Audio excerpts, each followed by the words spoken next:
kitang-kita ang ebidensya na nasa ating daigdig ang demonyo. Di lamang sa malawakang kasamaan at paghihirap, kundi pati na rin sa mga individual na kaso ng possession, oppression, infestation. Ang patuloy na pakikipaglaban sa ganitong anyo ng kasamaan ay kinikilala at binibigyang halaga ng simbahang Katolika sa pamamagitan ng pagtatalaga ng mga exorcist. Kaya ito official. Kasi parang at that moment, dala-dala niya itong communion of saints. Hindi siya nag-iisa. At yung i-exorcise na tao, yung possessed, hindi siya nag-iisa. Kasama ang kabutihan, ang panalangin at ang biyaya ng buong simbahan para sa kanyang kapakanan. Kahit sa nagbabagong panahon, di mababawasan ang kahalagahan ng papel na ginagampanan ng exorcist. At madalas, damang-dama nila ang bigat ng responsibilidad. This ministry kasi is something that is really very draining.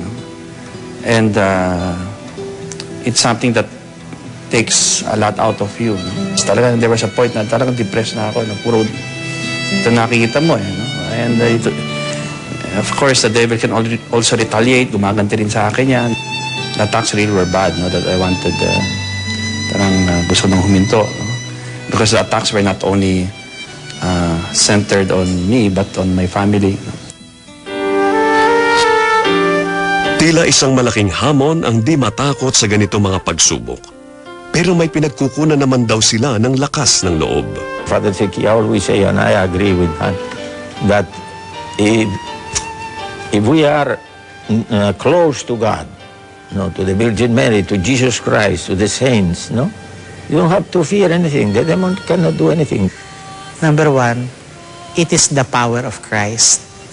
So yung panghahawakan natin sa power of Christ, yung pang huwag kang matakot. It's the power of Christ. Pangalawa, you are protected by both Christ and the church. I could go through an exorcism na tagapanatay yung kalooban. Not because of anything, pero naisip ko, makapangyarihan man ang demonyo sa akin. Pero kapangyarihan ni Kristo, mas malaki eh. Kasi Diyos siya eh. Yung Espiritu Santo, hindi niya ako iiwanan. Kasi Diyos siya. At Diyos siya. No way na maaari siyang matalo.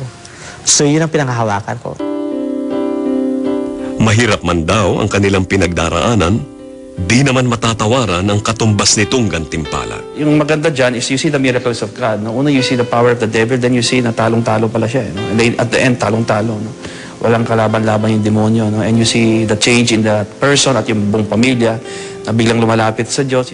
It is the power of Christ and the great love, yung tindi ng pag-ibig ni Kristo para doon sa taong sinasapian. Mahal na mahal ni Jesus yung taong iyon. Hindi niya papayagan na manatili itong hinihiya ng demonyo. Ako yun ang essence ng exorcismo eh. It is not an arrogant display of divine power, but it is actually a display of divine love. Sa tuwing nakikita namin yun at nakikita ko yung tagumpay ng Diyos, nagbibigay ito ng lakas sa akin, para talagang maniwala sa Diyos, sa kanyang kapangyarihan. At nandyan siya, bagamat nandyan ang demonyo, nandyan ang kalaban, nandyan din ang Diyos at palaging mananaig ang Diyos.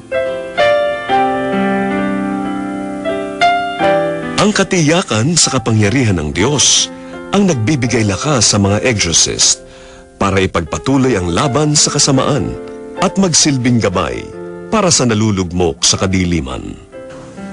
Nagdusa si Jesus sa Gethsemane. At naiisip ko, inatake rin siya talaga muli ng demonyo na tumukso sa kanya noong pagsisimula ng kanyang ministry. Ngayong magtatapos, aatakihin na naman siya. Takot, nanginginig siya. At dala-dala niya ang takot nating lahat. Sino ba ang hindi natatakot humarap sa kalupitan? Sino ang hindi matatakot humarap sa pagkawala ng buhay ko sa kamatayan. Sino ang hindi matatakot? Pero nandito ang paglaban ni Jesus. Ang kanyang takot, inilapit niya sa Diyos sa panalangin. Ibinukas niya sa Diyos ang takot niya. Hindi siya tumakbo kung kani-kanino. Tumakbo siya sa dapat takbuhan, ang Ama. At nang matapos ang kanyang panalangin, ano sabi niya? Hindi ang kalooban ko, kundi ang kalooban mo. Natalo na ang demonyo. Ang gusto ng demonyo, Jesus, huwag ang kalooban ng Diyos. Magrebelde ka sa kalooban ng Diyos. Kalooban mo ang sundin mo. Natalo na ni Jesus. Hindi ang kalooban ko, kundi ang kalooban mo.